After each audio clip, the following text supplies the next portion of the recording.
Normaliser et après. Anticiper la normalisation pour en faire une force, donc c'est le thème de notre table ronde. Patrick de Cambourg m'a appelé ce matin, on avait anticipé le fait qu'il ne pouvait pas être présent aujourd'hui, donc je vous rappelle qui est Patrick de Cambourg, c'est l'ancien président de l'autorité des normes comptables, ancien président de Mazars, si on remonte un peu dans le temps, et il était chair de l'EFRAG Task Force sur les normes ESRS, on y reviendra, et il a été, le 15 novembre, donc c'est tout récent, en Assemblée Générale de l'EFRAG, il a été nommé président du Sustainability Reporting Board, donc le conseil de l'EFRAG en charge du reporting durabilité. Donc il s'excuse dans cet agenda un peu bouleversé et ses présences à Bruxelles de ne pas pouvoir être avec nous aujourd'hui. Donc nous aurons le plaisir de discuter de ce sujet avec Delphine Gibassier, qui est ex-professeure d'Audencia, je crois, et présidente et fondatrice de Vert de Gris, et qui a contribué énormément à ces travaux des task force et ses réflexions. Valérie Raoul-Després, qui est directrice financière du groupe Dassault Systèmes, et Éric Duvaux, ancien associé EY sur Sustainable Performance et Transformation, qui est directeur des normes de durabilité à l'ANC depuis le 1er septembre 2022, qui est également membre du TEG et rédacteur, je crois, d'une des premières normes ESRS 1, et outre la contribution aux autres, bien sûr. Mais voilà, Patrick m'a dit ça, donc je pense que ça doit être exact. Donc, alors, les thèmes que nous souhaitons traiter, comme ça je vous donne le menu en 45 minutes, c'est où nous en sommes de cette normalisation extra-financière. Alors ça, je vais poser la question à nos témoins là-dessus. La deuxième question, c'est où en sont les entreprises ? Parce que ce n'est pas tout de faire des normes, mais ces normes doivent être appliquées et il faut qu'elles soient accessibles pour les entreprises, les grandes, les petites, les moyennes, les cotées, les pas cotées, les différents secteurs. Troisième question qui nous intéresse vivement cet après-midi, c'est quelle est la place de l'immatériel dans ces nouvelles normes? Si vous avez un peu suivi l'actualité, il y avait en avril 2021 des projets de directives où l'immatériel était représenté. Je parle un peu à l'imparfait. Il y a eu un certain nombre de compromis, d'ajustements qui ont été effectués entre-temps par rapport aux 12 normes qui ont été officialisées le 15 novembre et qui ont été présentées à la Commission européenne la semaine dernière. Et puis la quatrième question, qui aussi est fondamentale, donc j'aimerais qu'on y passe du temps tout à l'heure, c'est comment faire en sorte que ces normes soient transformatrices, que ce ne soit pas un exercice ou un exercice de plus de conformité, donc une corvée, une charge pour les entreprises, une charge humaine, une charge financière, on y reviendra, mais qu'elles incitent à modifier les comportements des acteurs, à transformer les process, les cultures, les offres, etc. Alors je vais commencer, mesdames, vous me le permettrez, par interroger Éric Duvaux. Où en sommes-nous aujourd'hui de la normalisation européenne sur l'extra-financier? Merci Jérôme, bonjour à tout le monde. Donc, effectivement, je remplace Patrick de Cambourg, qui s'excuse... Il faut que vous appuyez sur... Qui s'excuse de ne pas pouvoir être présent, mais effectivement son agenda a été très bouleversé puisqu'il a fallu qu'il jongle avec l'agenda de sa présidence de l'ANC avec le nouvel agenda de sa présidence de l'EFRAG. Donc moi je suis membre du Technical Expert Group de l'EFRAG et je travaille depuis 3 ans avec Patrick de Cambourg sur la préparation, alors avant chez EY comme vous l'avez souligné, et depuis septembre en tant que représentant de l'ANC, donc de la communauté française comptable sur la durabilité. Alors, où en sommes-nous? Alors, j'ai eu quelques échanges avec Patrick pour essayer de refléter sa vision et sa pensée. Où en sommes-nous de la normalisation? Alors, le premier point qu'il faut évoquer, mais Bertrand en a parlé, la normalisation, c'est un des outils. Nous, on est sous le capot. C'est un thermomètre. La normalisation, c'est ce qui vise à mesurer l'évolution de la performance, c'est donc le thermomètre. Et on a bien vu avec le Covid que quand on a un thermomètre, par exemple le nombre d'hospitalisations, on est prêt à faire des gros changements, des vraies transitions, des vraies transformations. Jérôme a évoqué le PIB, c'est un autre thermomètre qui est un peu cassé, je crois que vous l'avez sous-entendu, mais c'est effectivement, ça fait partie des choses qu'il faudra changer, je crois que Bertrand l'a également souligné. Et donc pour faire tous ces changements, soit on a essayé de le faire en France, à l'échelle du pays, avec au moment du Grenelle de l'environnement, par exemple, il y a 10 ans, avec Jean-Louis Borloo. Mais on s'est aperçu qu'en fait, on se tirait une balle dans le pied, parce que si tout le monde, si on n'a pas la capacité d'entraînement, ça ne marche pas. Donc aujourd'hui, l'Europe, avec le Green Deal, a souhaité conduire cette transition à l'échelle européenne, à l'échelle des 27 pays européens. Donc en termes de PIB, là pour le coup, ça a un petit poids. Et par exemple, juste pour être très concret, moi je m'occupe des discussions avec l'ISSB, donc au niveau international, avec l'ICC, avec le Japon, et avec la Chine et l'Angleterre sur les discussions en matière de normalisation internationale. Donc je représente l'EFRAG dans ces discussions, à côté de la Commission européenne. Et donc on voit bien que l'échelle européenne est la bonne échelle. C'est-à-dire que si l'EFRAG... Eric, je vous interromps. Et vous pouvez peut-être rappeler, parce qu'il y a un certain nombre d'experts dans la salle, mais d'autres peut-être un peu moins. Et l'ISSB est une structure assez récente. Peut-être nous rappeler de qui il s'agit. Oui, alors peut-être effectivement. Alors, l'ISSB, c'est la deuxième jambe de l'IFRS, des IFRS, qui ont d'un côté l'IASSB qui est la partie comptable et de l'autre côté l'ISSB qui est la partie durabilité. Et on a répliqué cette organisation au sein de l'Europe, au sein de l'EFRAG. Donc la Commission européenne a donné mandat à l'EFRAG de conduire la normalisation. Donc l'EFRAG était historiquement en charge de préparer l'acceptation des normes IFRS financières préparées par l'IASSB par la Commission européenne. Et la Commission a souhaité garder, pour des problèmes de souveraineté européenne, le rôle de standard setter sur la durabilité. Ce qui fait qu'on est un peu en compétition, mais finalement, le premier succès de cette décision de l'Europe, c'est qu'en donnant ce mandat à l'EFRAG, finalement, il a forcé la compétition, il a obligé l'IFRS à accélérer, la SEC a proposé également une norme, les Chinois à bouger, les Japonais à bouger, et donc déjà ça, c'est un succès formidable. Donc ça prouve que l'échelle européenne est la bonne échelle. Alors je crois que sur l'Observatoire de l'immatériel, il y a Wiki, non ? Vous faites partie de Wiki, qui est l'instance mondiale, c'est ça ? Oui, qui est une organisation internationale qui existe depuis 2007 comme l'Observatoire. Et effectivement, c'est l'alliance mondiale, on peut dire, puisqu'il y a effectivement des Japonais, il n'y a pas que des Européens, des Américains, autour de l'immatériel. Wiki, W-I-C-I. Et donc voilà, juste d'abord, il y a cette question de l'échelle et de la capacité à entraîner. Donc l'Europe, dans le Green Deal, est basée sur notamment l'orientation des flux financiers privés vers les sujets de durabilité, donc les énergies renouvelables. Donc c'est tout ce que Bertrand Bader a essayé d'expliquer en montrant toutes les dimensions. Donc la finance durable, mais également la transparence et donc la normalisation, le reporting pour que les informations soient sur la performance et l'évolution, à quelle vitesse finalement on transitionne vers une économie plus durable, qui est l'objectif. En Europe, on a un objectif en 2030 sur le climat et en 2050, mais on veut aller vers une économie plus durable et prendre de l'avance par rapport aux autres zones géographiques.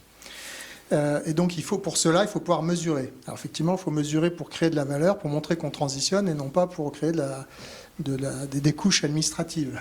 Ça va être l'enjeu. Donc le calendrier est du coup très court, volontairement, parce qu'en fait, vous savez sur le climat notamment, dans 3 ou 4 ans, on a émis toutes les émissions de gaz à effet de serre, tout le carbone qu'on a encore le droit d'émettre au niveau mondial si on veut rester sous les 1,5 degrés. Donc ça veut dire que dans 3-4 ans, on sera forcément au-dessus de 1,5, et donc il y a une urgence qui est dans les 10 ans, on doit transformer l'économie. Et donc du coup l'Europe se fait ça dans une séquence très courte. Donc les standards ont été... alors il y a eu 2 task force. Une première task force qui a été pilotée par Patrick de Cambourg, qui a préparé la CSRD. Donc la CSRD, c'est la Corporate Sustainable Reporting Directive, qui prend la suite de la NFRD, et donc qui a pour but de rendre comparables les informations sur les performances de durabilité des entreprises. Donc cette directive a été votée le 30 juin dernier. Donc il y a eu cette première task force, il y en a une deuxième qui a préparé les standards, ce qu'on appelle les ESRS, donc European Sustainability Reporting Standards.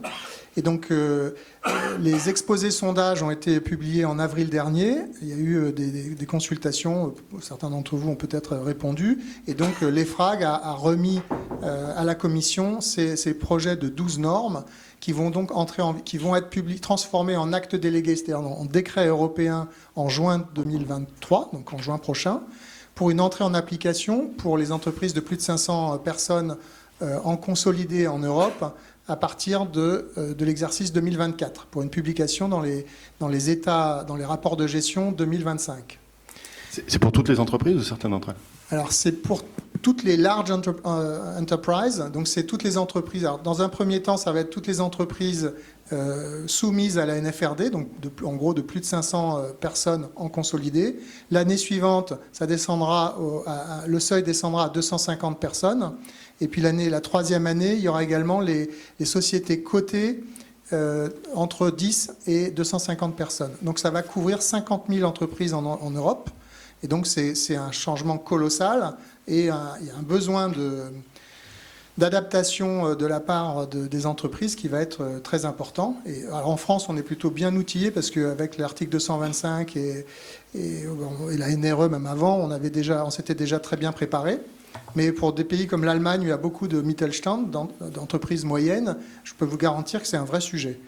Donc voilà un petit peu ce qui nous attend. Peut-être si on fait un petit arrêt sur image ici, j'ai compris que dans cette méthode de travail très concertative, il y avait eu un certain nombre de compromis, il y a eu une consultation très large, vous l'avez dit, avec je crois, des centaines de contributions qui ont été données. Il y a eu aussi le fait de pouvoir assurer une forme de cohérence avec les normes anglo-saxonnes. En fait, qu'est-ce qui s'est passé dans les derniers mois pour peut-être simplifier? Parce que je crois qu'il y a eu un peu ce travail de simplification. Je ne sais pas si Delphine, vous qui étiez aux premières loges de ce travail... Non, moi, j'ai quitté le navire avant. Ah, donc juste avant la simplification, vous étiez plutôt sur... Moi, j'ai complexifié. Il en faut pour simplifier. C'est ça. Non, mais c'est quand même un travail de titan, il faut quand même se le dire, le travail qui a été fait dans les deux task force. Et je pense que je voudrais juste prendre un peu de hauteur par rapport à ce qui a été dit, parce qu'on rentre beaucoup dans les détails. Mais moi, ça fait 13 ans que je travaille sur ces sujets-là, et je pense qu'on ne s'imaginait absolument pas être aujourd'hui à cette étape-là. Et je pense que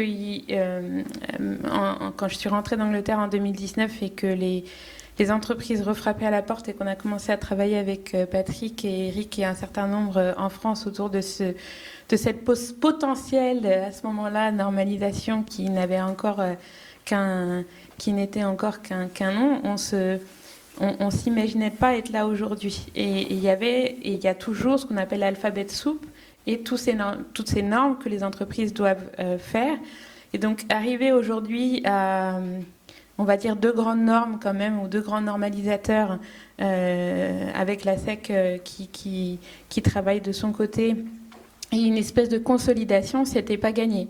Et je pense que ça, c'est quand même un point sur lequel il faut insister. On ne serait pas là aujourd'hui sans ce travail. Et moi, je pense quand même qu'il faut le dire, sans le leadership de la France sur le sujet, et le leadership de Patrick, entre autres. Et puis, je pense que c'est aussi important de dire que la CSRD, en tant que texte, c'est un texte extrêmement important et extrêmement novateur dans son approche de ce que c'est que le reporting du développement durable et notamment la place de la profession financière, donc les professions du chiffre et les professions du risque.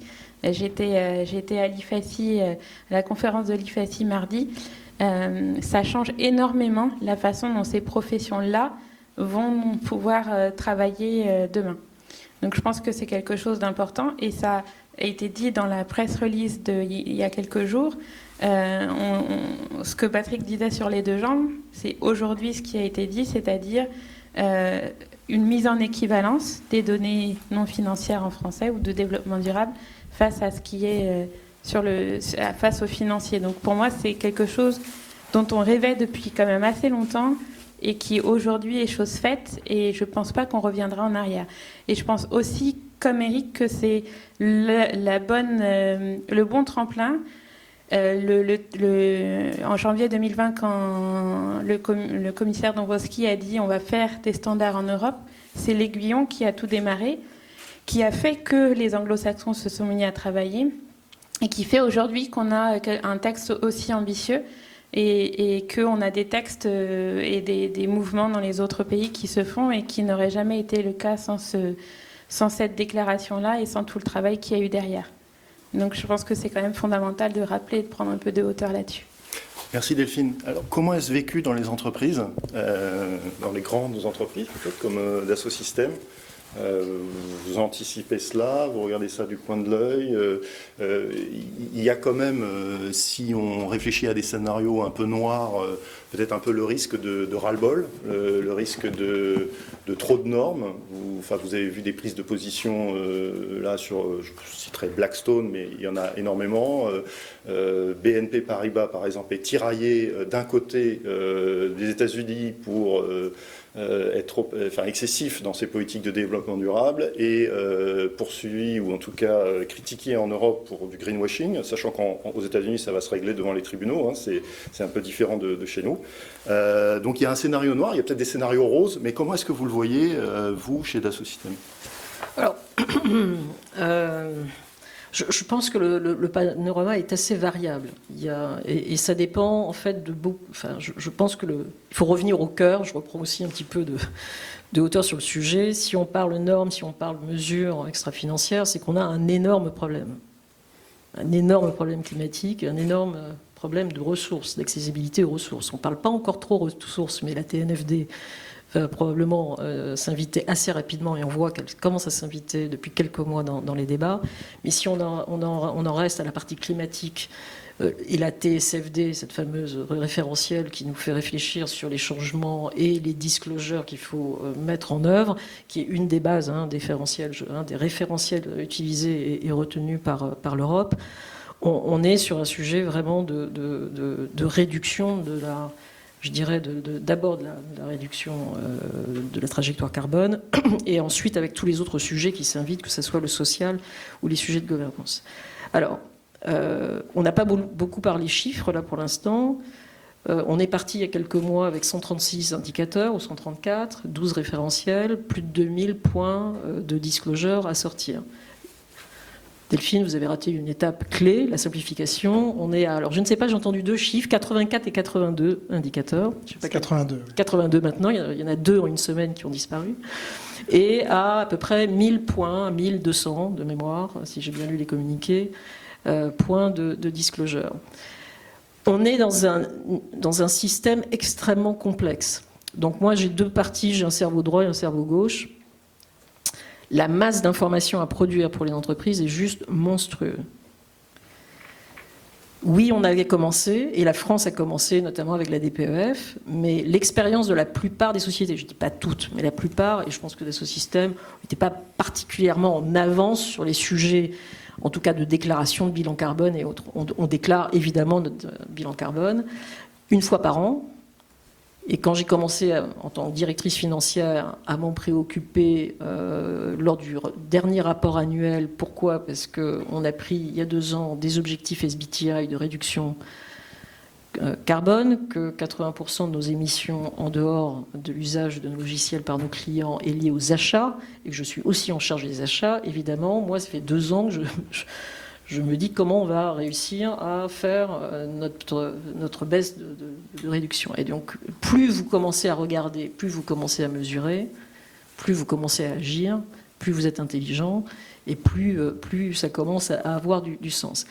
Néanmoins, ça demande, au niveau reporting, des approches totalement différentes de ce qui a été fait. Moi, le rapport annuel, les derniers chiffres du rapport 22, sont les rapports liés au développement durable. Les chiffres liés au... Pourquoi? Parce qu'on est sur Excel, parce qu'on est sur un périmètre qui n'était pas complètement complet, parce qu'il y a des données, notamment fournisseurs, que même certains fournisseurs refusent de nous donner, parce qu'on ne sait pas très bien consolider, et qu'une fois qu'on a beaucoup sué pour consolider nos chiffres, on n'est pas plus intelligent sur le pourquoi du comment. J'étais une des premières à demander, bon, mais l'année dernière, on avait fait quoi? Et faites-moi une analyse de gestion simple, je suis financière, donc moi je vois un chiffre, je veux un comparable ou un objectif, et on fait des analyses. Je pense que ce que je décris là, de façon totalement anecdotique, est quand même ce qui se passe dans beaucoup de nos sociétés, même des sociétés cotées.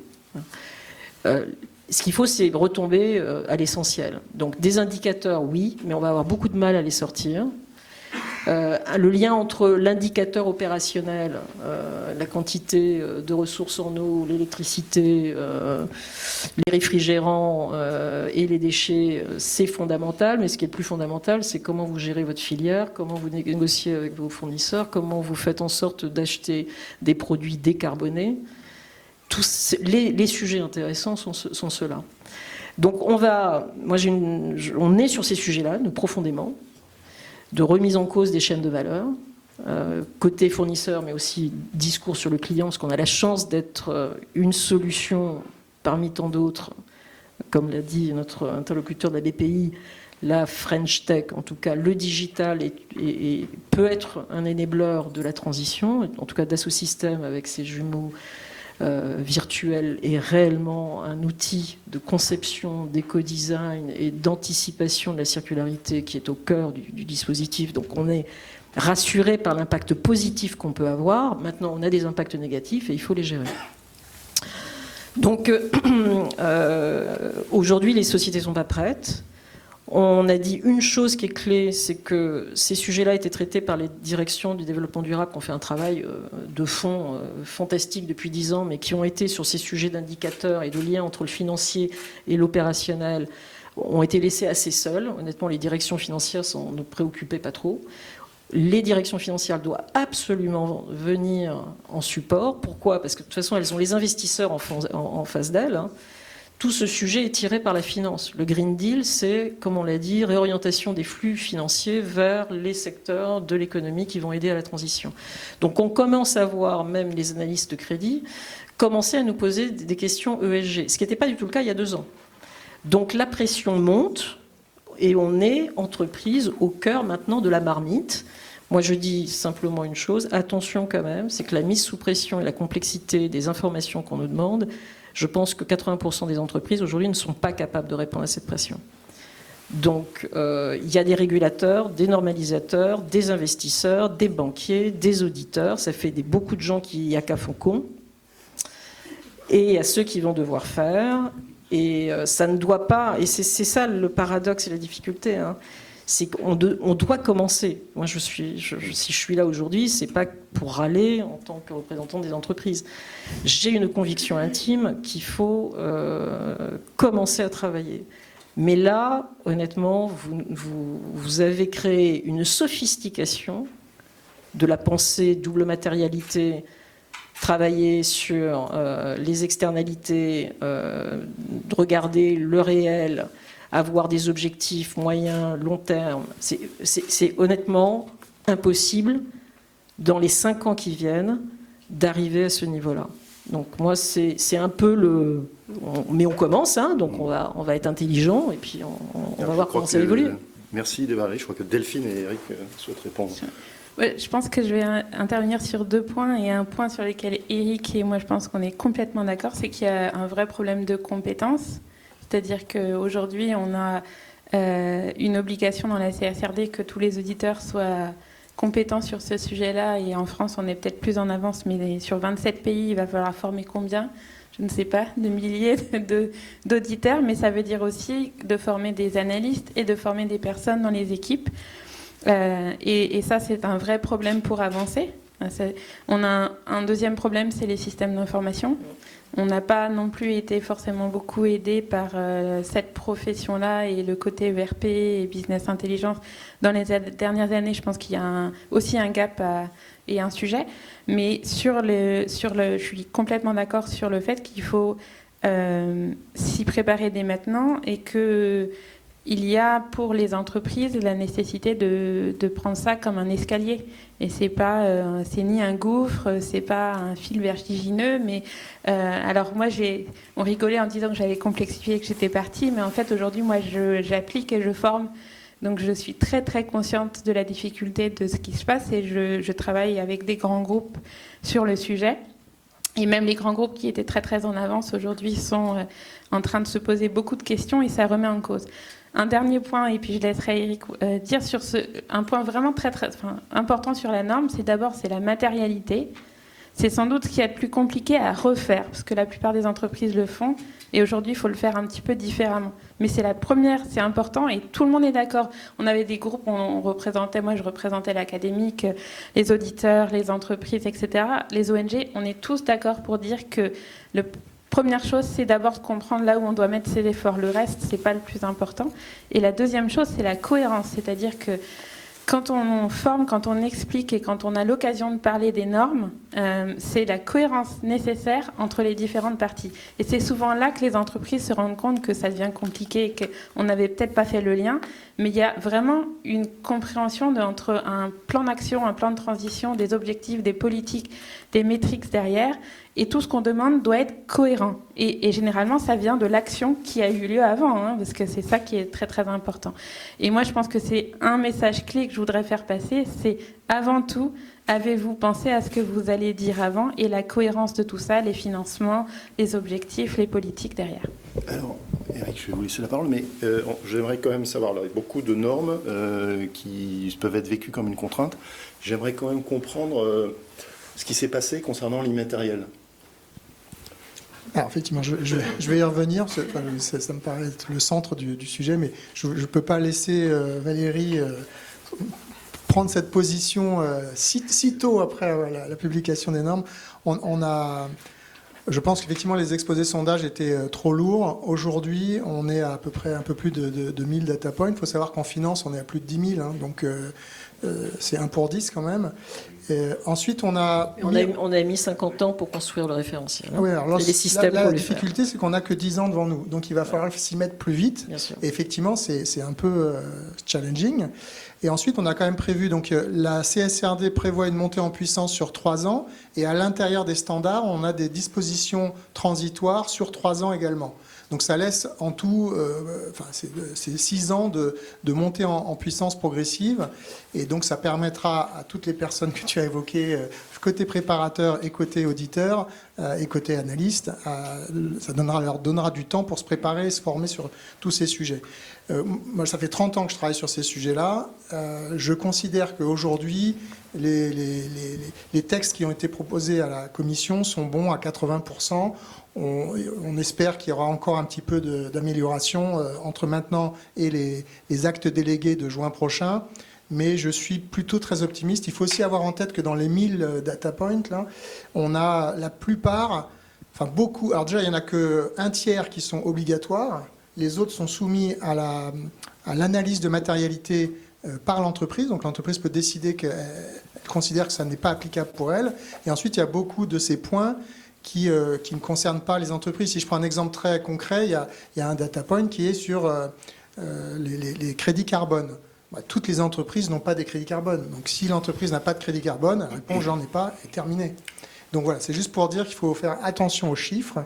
Et donc le bon chiffre, c'est plutôt les 82 disclosure requirements que les 1000 data points.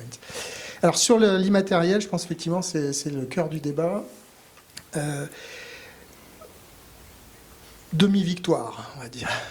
C'était un enjeu important. Il y a 3 ans, on s'était dit, et dans la première task force préparatoire à la CSRD, je pense que Delphine pourra développer, mais on avait mis dans le rapport à la Commission, on avait mis l'immatériel comme une zone de reporting en tant que telle. Vous savez, c'est ESG, et on avait considéré que dans le S du social et dans le G de la gouvernance, il devait y avoir une zone de reporting spécifique pour l'immatériel. Et donc on avait même été jusqu'à définir 3 catégories, alors, attendez, je les ai renotées, mais qui touchaient à tout ce qui est capital humain, avec la contribution à la performance par les compétences, le savoir, la motivation, etc., tous ces sujets-là. Un deuxième pilier qui touchait au capital relationnel, avec notamment les relations que l'entreprise a avec ses clients, satisfaction client, avec son personnel, rétention du personnel, et toutes les autres parties prenantes, notamment les communautés affectées par les activités de l'entreprise. Et le troisième était tout le capital intellectuel et organisationnel, à savoir les systèmes d'information, la culture d'entreprise, la gouvernance d'entreprise, tous les sujets évidemment de propriété intellectuelle, l'innovation, les marques, tous ces sujets-là. Donc on avait défini ça et on a proposé à ce que ça devienne une zone de reporting. Et puis derrière, il y a eu d'abord la proposition de CSRD en avril 2021 qui a pris une définition un peu plus restrictive et qui a gardé ces 3 grands thèmes, mais avec une... donc ils ont dit ce serait bien que le texte était « Undertakings shall disclose information on intangibles, including information on intellectual, human and social and relationship capital ». Donc ça, c'était avril 2021. Donc c'était déjà un petit peu moins... on parlait plus de zone de reporting. Et puis dans la CSRD finale de juin 2022... et ben là, on a commencé à perdre la bataille parce qu'au niveau du Parlement européen, les partis qui considèrent qu'il faut d'abord considérer l'ESG comme un risque ont gagné par rapport à celles qui considèrent que c'est une opportunité. Et là, je me retourne vers les préparateurs, mais aussi votre communauté. Par exemple, la communauté, enfin les lobbies finalement des droits humains ont été beaucoup plus performants que les lobbies de l'innovation et de l'immatériel. Et donc aujourd'hui, dans la task force, vous avez, enfin dans les task force, à l'EFRAG, vous avez un certain nombre de personnes qui représentent les droits humains de façon beaucoup plus active que celles qui représentent les opportunités d'innovation.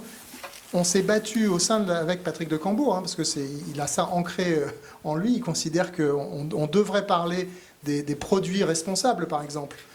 Donc les produits responsables, c'est des produits innovants, c'est des nouveaux produits. Et donc on s'aperçoit qu'il y a plutôt l'embargo des produits toxiques. Et il n'y a rien sur les produits durables. Et moi, je me suis battu dans la norme climat, on avait les émissions évitées des produits. Donc, par exemple, Saint-Gobain qui fait de l'isolation, eh bien, ces produits-là vont économiser des émissions de gaz à effet de serre dans leur durée de vie. Donc, c'est des bons produits. Et bien, les émissions évitées ont été retirées. Et notamment, donc, les entreprises, y compris les entreprises, Business Europe, European Issuer, ont poussé pour simplifier sans réfléchir à la mise en avant de l'innovation, de l'immatériel, de la création de valeur. Et donc, du coup, il reste principalement des choses... Alors, il reste encore, heureusement, c'est pour ça que je parlais de demi-victoire, c'est qu'il y a quand même plein de data points qui sont... Alors, il y a tous les data qui sont des data points révélateurs de la valeur immatérielle. Il y en a, par exemple, toutes les initiatives favorables aux employés, aux communautés affectées ou aux clients, par exemple. Donc, il y a quand même des choses, mais c'est bien moindre que ce qu'on aurait pu espérer. Merci. Le temps avance. Peut-être je vais laisser un peu de place pour les questions du public.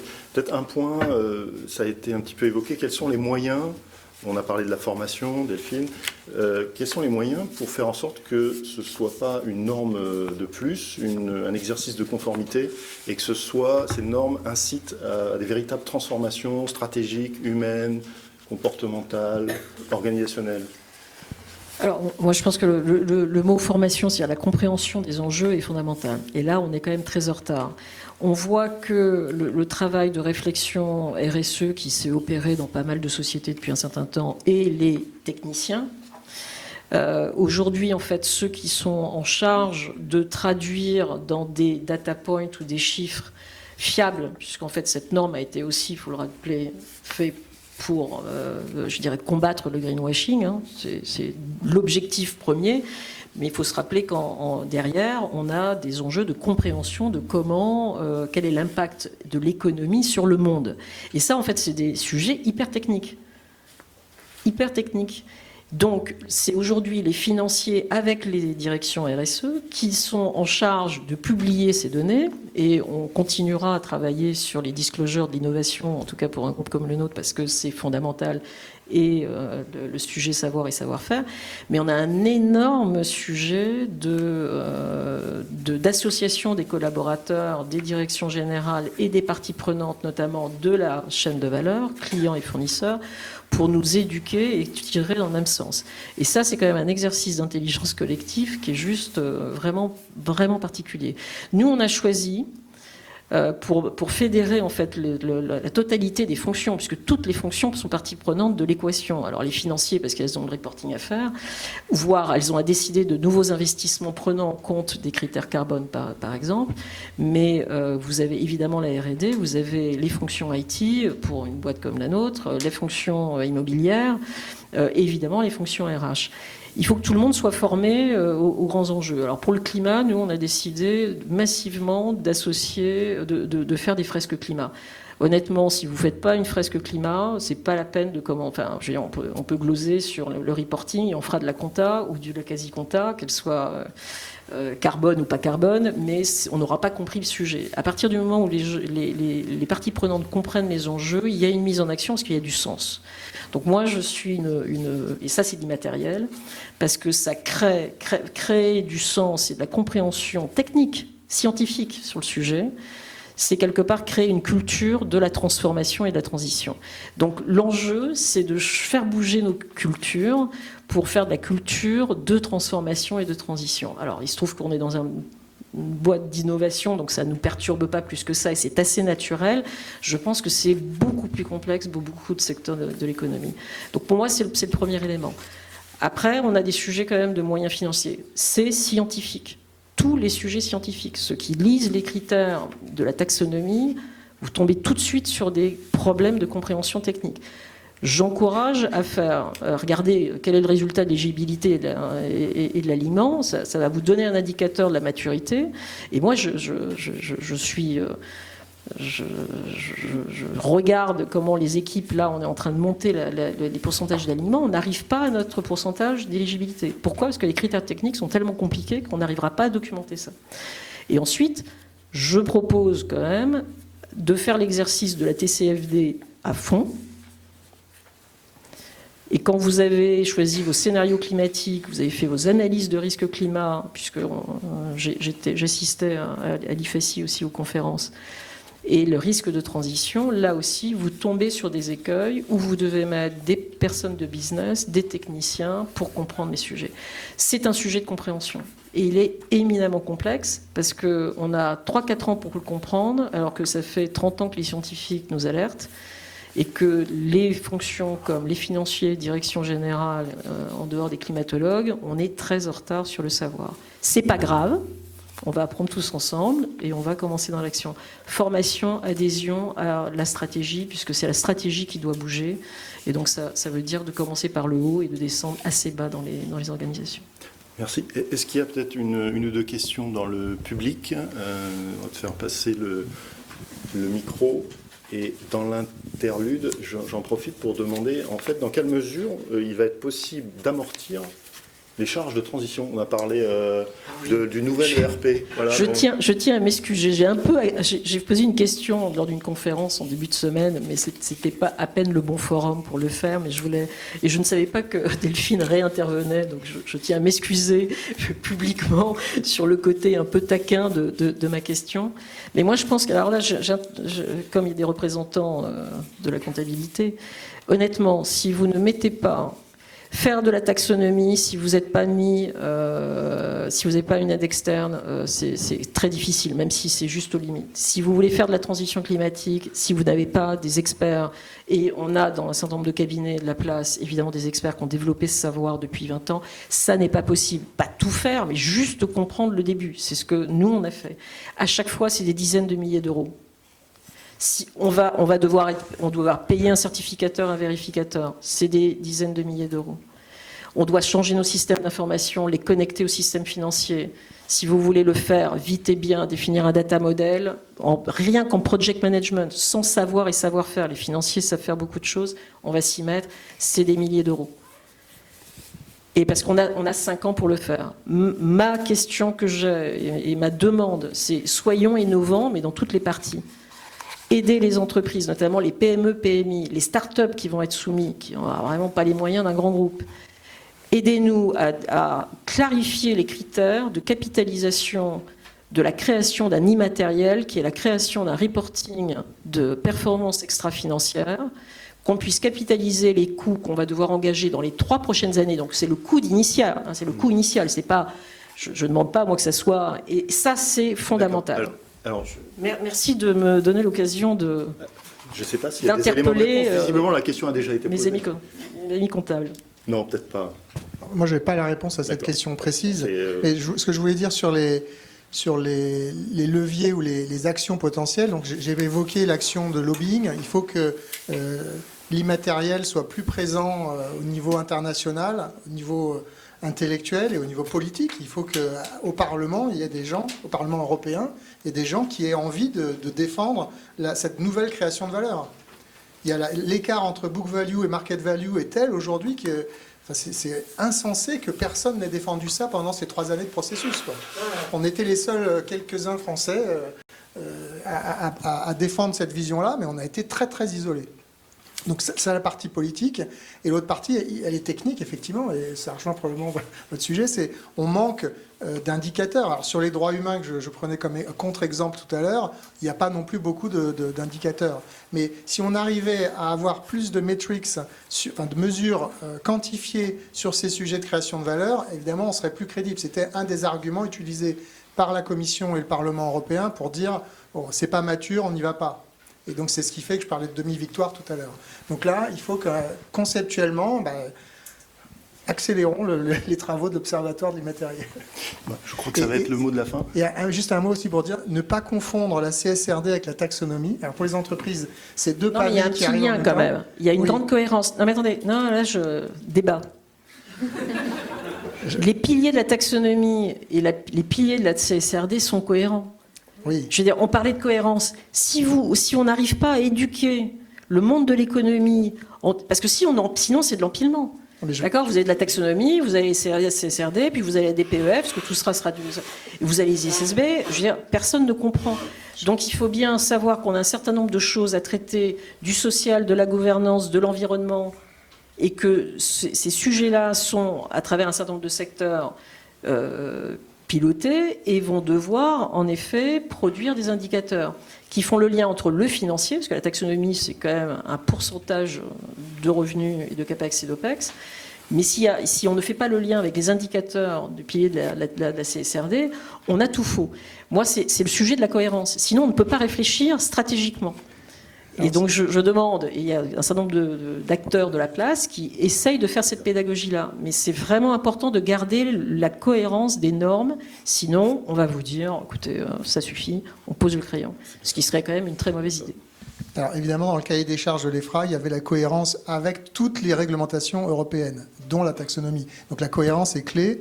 Mais ce que je voulais dire quand je disais il ne faut pas mélanger les deux, c'est à l'EFRAG, on est un certain nombre à considérer que la taxonomie est trop complexe, et la taxonomie, elle aurait dû être passée après la CSRD, parce que la CSRD, c'est le socle des informations élémentaires fiables et comparables. Et après, sur ces informations-là, on peut greffer des structures conceptuelles comme la taxonomie. Donc typiquement, par exemple, les DNSH, pour ceux qui connaissent, n'ont pas d'intérêt à partir du moment où vous avez la CSRD qui couvre tous les impacts. Parce que les DNSH, c'est finalement les impacts sur les autres sujets que celui que vous êtes en train de traiter en matière de taxonomie. Mais ça n'a juste plus de sens. Donc, mon objectif à 5 ans, c'est que l'EFRAG puisse récupérer la maîtrise de la taxonomie pour la réintégrer de façon plus logique et plus cohérente avec tout le système.